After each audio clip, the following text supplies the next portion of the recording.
The violence in Kashmir poses a challenge to New Delhi because it represents a new phase in a decades-old conflict. Military might alone may not solve the problem this time. The dispute over Kashmir has triggered 3 wars between India and Pakistan.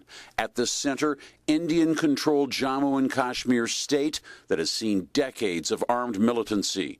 Today, Indian troops face a different foe in Kashmir. CNN-IBN senior correspondent Pavan Bali.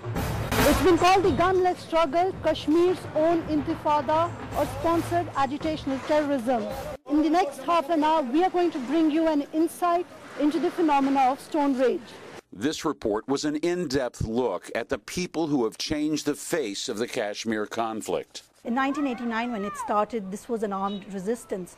But now what we are seeing is the protest and the conflict has moved into the hands of the people.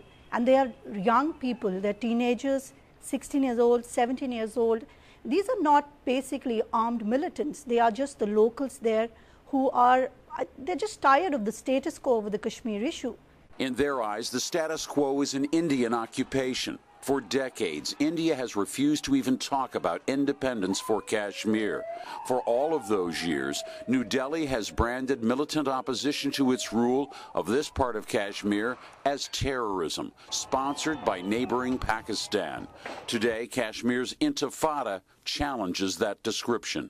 They have been trying to say that this is being supported by Pakistan and militant groups and the terrorist outfits like Lashkar-e-Toiba.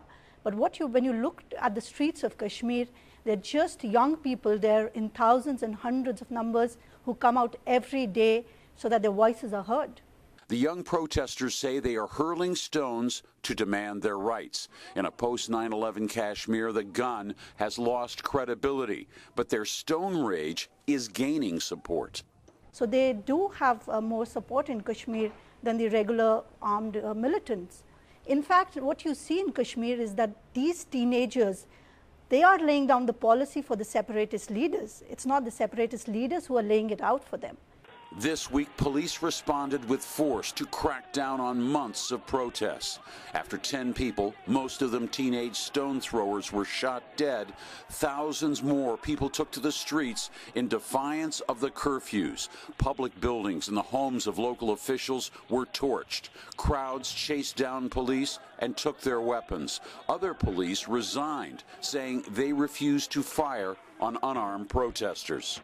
India clearly wants to contain the worst violence in almost 2 years.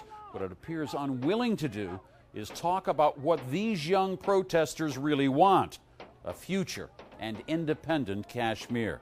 I'm Jim Clancy, and you've been briefed.